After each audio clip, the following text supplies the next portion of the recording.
Hello, नमस्कार, आदाब, सत श्री अकाल। स्वागत है दोस्तों आपका अपने YouTube channel study table the way to success. पढ़ेगा वही और नौकरी भी वही करेगा जो वीडियो देखेगा, जो ज्ञान अर्जित करेगा। इसे पढ़ते रहिए, वीडियो देखते रहिए और अपना ज्ञान अर्जित करते रहिए और गवर्नमेंट जॉब को प्राप्त करिए। क्योंकि देखिए आगे आने वाला समय और भी कठिन होता जा रहा है और अभी आने वाली है पुलिस की वैकेंसी, चल रहा है जीडी का एग्ज़ाम और आने वाला है केवीएस का एग्ज़ाम, तो टीजीटी पीजीटी भी एग्ज़ाम आने वाला है। तो दोस्तों पढ़ते रहिए, पढ़ाई बहुत ज़रूरी है। किसी भी क्षेत्र में आपको सफलता पाने के लिए पढ़ते रहना बहुत ज़रूरी है। और देखिए बहुत सारे ऐसे टीचर्स भी जो मिलेंगे वो क्या कहते हैं कि पढ़ाई करिए, पढ़ाई करने से ही सब कुछ होगा।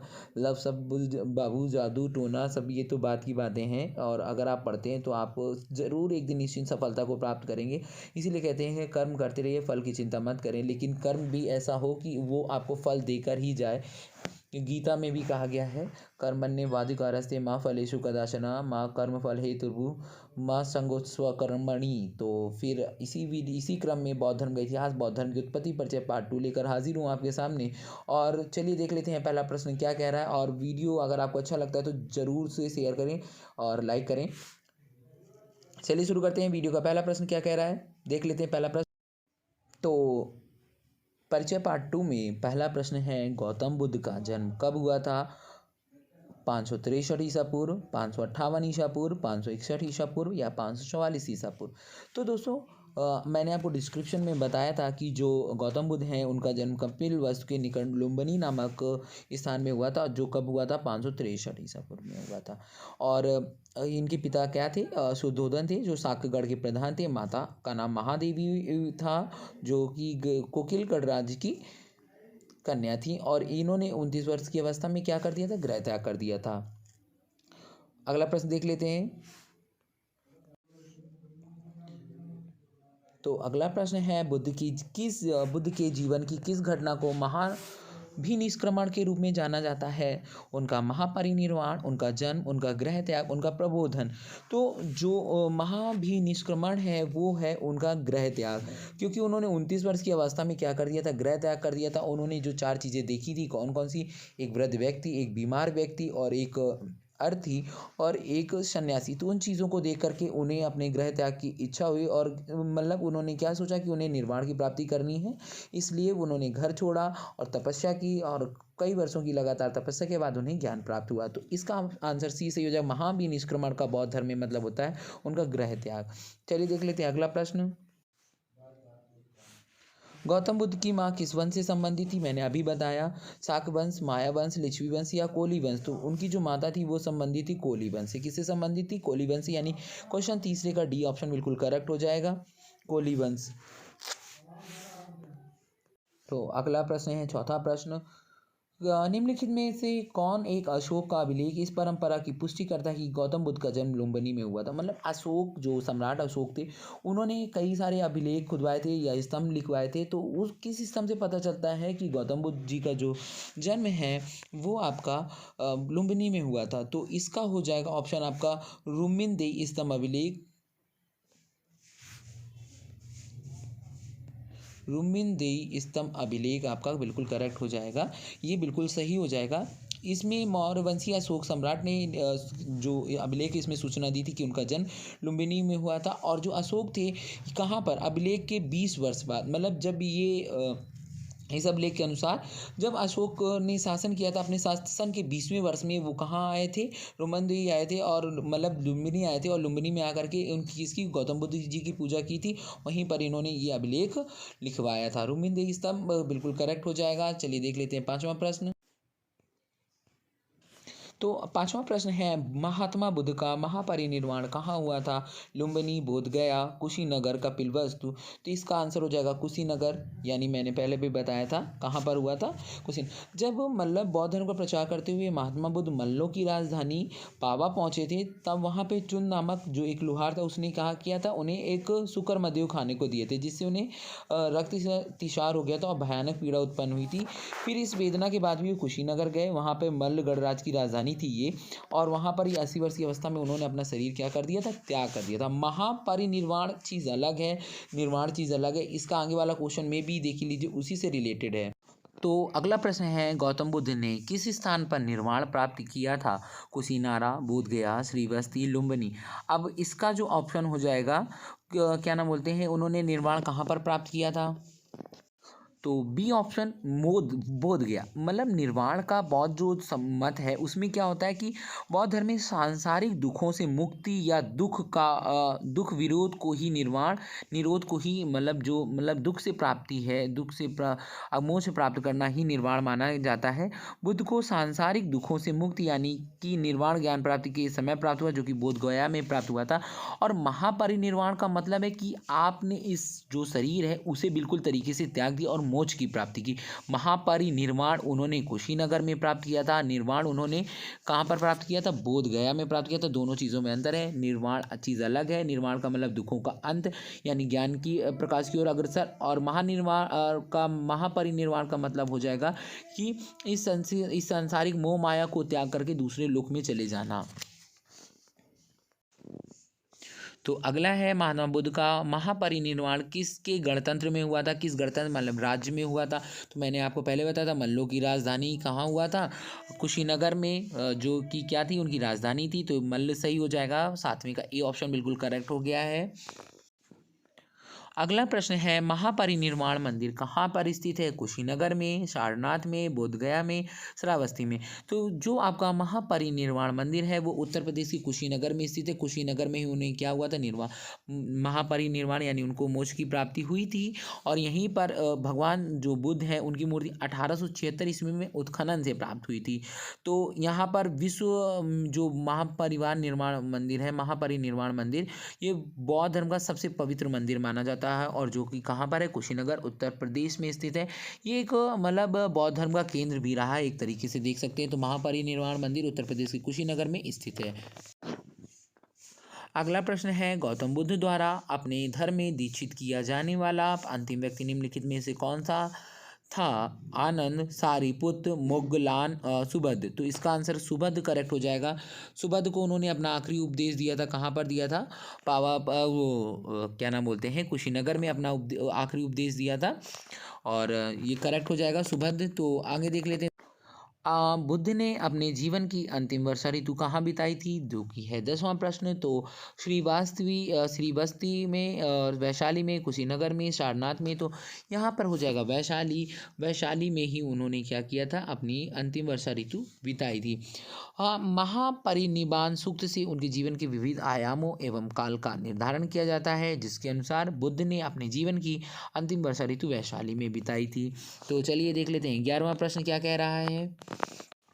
तो 11वां प्रश्न है, निम्नलिखित में से कौन सा एक बौद्ध मत में निर्वाण की अवधारणा की सर्वश्रेष्ठ व्याख्या करता है? देखिए, निर्वाण कह रहा, महापरिनिर्वाण नहीं कह रहा। निर्वाण अलग चीज़ है, महापरिनिर्वाण अलग चीज़ है। तो पहला है तृष्णा रूपी अग्नि का शमन, स्वयं की पूर्णता अस्तित्वहीनता, परमानंद एवं विश्राम की स्थिति, और धारणातीत मानसिक अवस्था। तो इसका हो जाएगा तृष्णा रूपी अग्नि का शमन। मतलब आपके पास जितनी भी तृष्णाएं हैं, जितनी भी मोह माया है, उसको त्याग दीजिए, और संसारिक जो सुख है, भौतिक सुख, उसे त्याग करके जो ईश्वरीय शक्ति है उसमें अपना ध्यान लगाइए, केंद्रित कीजिए। उसी का मतलब है निर्वाण। तो इसका हो जाएगा ए ऑप्शन आपका करेक्ट, तृष्णा रूपी अग्नि का शमन। ए नंबर बिल्कुल करेक्ट हो जाएगा। चलिए देख लेते हैं अगला प्रश्न। बहुत ही इंपॉर्टेंट है, बहुत ही मोस्ट इंपॉर्टेंट है अगला प्रश्न। आलार कालाम कौन थे? बौद्ध के एक शिष्य, एक प्रतिष्ठित बौद्ध भिक्षु, बुद्धकालीन एक शासक, बुद्ध के एक गुरु। तो देखिए, जब क्या नाम बोलते हैं, गौतम बुद्ध जी ने अपना घर छोड़ा था, तो वो सबसे पहले किससे मिले थे? आलार कालाम जी किससे मिले थे, जो सांख्य दर्शन के एक प्रवर्तक माने जाते हैं, और वो उसकी साधना किया करते थे। तो उनके आश्रम में रह के क्या नाम बोलते हैं, गुरु मान लिया था, और उनकी सेवा भाव में लीन थे, और उनसे साधना के गुण सीखे। फिर उसके बाद उन्होंने वो आश्रम छोड़ दिया और दूसरी जगह गए थे। तो एक तरीके से कह दिया जाएगा आलार कालाम उनके बुद्ध के एक प्रथम गुरु भी हैं। प्रथम गुरु जो भी हैं वो हैं। अगला प्रश्न बहुत ही महत्वपूर्ण होने वाला है, 13वां प्रश्न। महात्मा बुद्ध ने अपना पहला धर्म चक्र प्रवर्तन किस स्थान पर दिया था? लुम्बिनी में, सारनाथ में, पाटलिपुत्र में, तो वैशाली में। तो जब उन्हें ज्ञान की प्राप्ति हो गई थी, यानी उन्हें निर्वाण प्राप्त हो गया था, का निर्वाण कहाँ प्राप्त हुआ था? बोध गया में प्राप्त हुआ था। और धर्म चक्र प्रवर्तन क्या है? धर्म चक्र प्रवर्तन जब उन्हें ज्ञान प्राप्त हुआ, उसके बाद उन्होंने जो अपना पहला उपदेश दिया था वो किसे दिया था? वो 5 ब्राह्मणों को दिया था, 5 सन्यासियों को दिया था। उसी धर्मचक्र प्रवर्तन कहते हैं। और ये कहाँ पर हुआ था? वो जब उरुवेला में उन्होंने क्या नाम बोलते हैं, निर्वाण की प्राप्ति की थी। और वो सबसे पहले ऋषिपतन एक जगह कहाँ पर है? सारनाथ में। कहाँ पर है? सारनाथ में। तो धर्मचक्र प्रवर्तन अगर जो उपदेश है वो कहाँ दिया था? सारनाथ में दिया था। कहाँ दिया था? सारनाथ में दिया था। तो इसका 13वें का बी ऑप्शन बिल्कुल करेक्ट हो जाएगा, सारनाथ।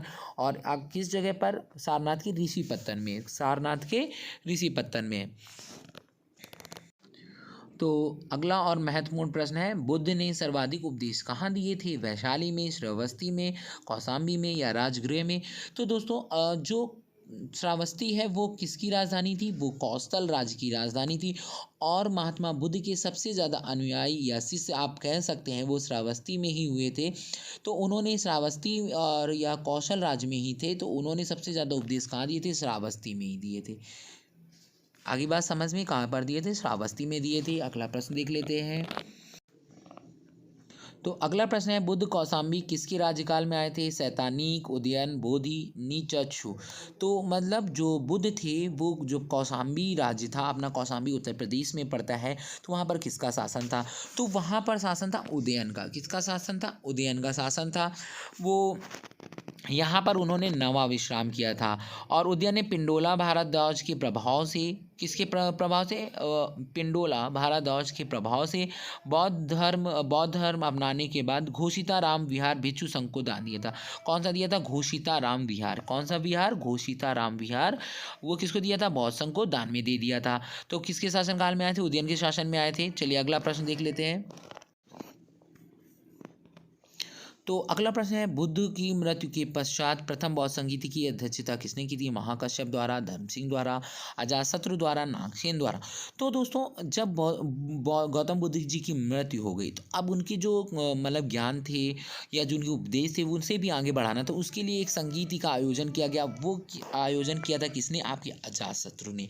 किसने किया था? अजातशत्रु ने किया था। और वो कहाँ पर किया था? आपका वो राजगृह जो है वहाँ पर सतपर्णी गुफाएं वहाँ पर किया था, क्योंकि अजातशत्रु वहाँ के शासक थे। लेकिन इसकी अध्यक्षता जो की थी वो महाकश्यप द्वारा की गई थी। किसके द्वारा की गई थी? महाकश्यप द्वारा की गई थी। और इसमें जो बौद्ध धर्म था वो 2 भागों में, किसमें? सुत्त और विनय जो पिटक थे उसमें विभाजित हो गया था। और आनंद और उपालि क्रमशः धर्म और विनय के प्रमाण माने जाते हैं। और वहाँ पे जो उनके शिष्य थे आनंद और उपाल भी उपस्थित थे। मतलब ये जो अध्यक्षता थी, ये मतलब जो संगीति थी, ये पहली संगीति थी। ये कहाँ हुई थी? राजगृह। और राजगृह कहाँ था? बिहार में। और ये मगध की राजधानी थी। और इसके शासक थे अजातशत्रु। वहाँ पर गौतम बुद्ध के 2 शिष्य आनंद और उपाली भी उपस्थित थे। इसकी अध्यक्षता की थी महर्षि कश्यप ने। सॉरी, महर्षि कश्यप नहीं, महाकश्यप द्वारा हुई थी। महर्षि कश्यप नहीं होंगे, महर्षि कश्यप तो पहले थे। तो अगला प्रश्न है, सतपर्णी गुफा कहाँ स्थित है? सांची में, नालंदा में, राजगृह में, पावापुरी में। तो मैंने अभी जस्ट बताया, तो राजगृह में स्थित होगा। तो राजगृह हम लोग इसको लगा देंगे। अगला प्रश्न देख लेते हैं क्या कह रहा है। अगला है और बहुत ही महत्वपूर्ण प्रश्न है, कश्मीर में कनिष्क के शासनकाल में जो बौद्ध संगीति आयोजित हुई थी उसकी अध्यक्षता निम्नलिखित में से किसने की थी? आनंद, नागार्जुन, शूद्रक या वसुमित्र। तो जो चौथी जो बौद्ध संगीति हुई थी वो कश्मीर राज्य जो था उसके शासक कनिष्क यानी कुषाण वंश के प्रतापी शासक थे, उनके शासनकाल में हुई थी। और इसकी अध्यक्षता वसुमित्र ने की थी। और लेकिन इसमें अश्व घोष जो थे वो उपाध्यक्ष बनाए गए थे। इसमें जो बौद्ध धर्म था वो 2 भागों हीनयान और महायान में बट गया था। यही एक चौथी संगीति में जो था हीनयान और महायान में बट गया था, जो कि बौद्ध धर्म को मानते थे। कुछ लोग बौद्ध धर्म की जो मूर्ति पूजा थी उसको मानने लगे थे। तो इसकी जो अध्यक्षता की थी वो वसुमित्र ने की थी। किसने की थी? वसुमित्र ने की थी। चलिए देख लेते हैं अगला प्रश्न। तो अगला प्रश्न है, बौद्ध धर्म की महायान शाखा औपचारिक रूप से किसके शासनकाल में प्रकट हुई थी? तो जब कनिष्क ने चौथी बौद्ध संगीति कराई थी तो उनके शासनकाल में ही क्या हुआ था कि जो बौद्ध धर्म था दो भागों में बट गया था, महायान और हीनयान। तो यहाँ पर डी ऑप्शन आपका करेक्ट हो जाएगा, कनिष्क का शासनकाल। तो अगला प्रश्न देख लेते हैं, 20वां और आखिरी प्रश्न इस वीडियो का, और जो कि अच्छे प्रश्नों का संकलन मैंने किया था। अभी और भी प्रश्न आएंगे और जुड़े रहिए चैनल के साथ, और अगर आपको अच्छा लगता है तो प्लीज़ शेयर और सब्सक्राइब करना ना भूलें। तो 20वां प्रश्न है, कनिष्क के शासनकाल में बौद्ध सभा किस नगर में आयोजित की गई थी? मैंने पहले ही बताया था कि जो कनिष्क थे कुषाण वंश के प्रतापी शासक थे और वो कश्मीर राज्य में शासन करते थे। तो इसका ऑप्शन हो जाएगा सी, यानी कश्मीर आपका बिल्कुल करेक्ट हो जाएगा। तो इस प्रकार आज हम लोगों ने कर लिए हैं 20 प्रश्न। पार्ट 1 में आपको मिलेगा डिस्क्रिप्शन, पार्ट 2 से शुरू हो जाएंगे प्रश्नोत्तर। इसके अभी क्रम में पार्ट 2, पार्ट 3, पार्ट 4, पार्ट 5 आते रहेंगे। तो आप लोग वीडियो देखते रहिए और प्रश्नों को तैयार करते रहिए, नोट्स बनाते रहिए। और क्योंकि किसी भी क्षेत्र में बाजी जीतने के लिए आपको पढ़ना बहुत ज़रूरी है, तो पढ़ते रहिए और अपना ज्ञान बढ़ाते रहिए। और चैनल को लाइक और सब्सक्राइब करना ना भूलें। थैंक यू फॉर वॉचिंग, आपका अपना यूट्यूब चैनल।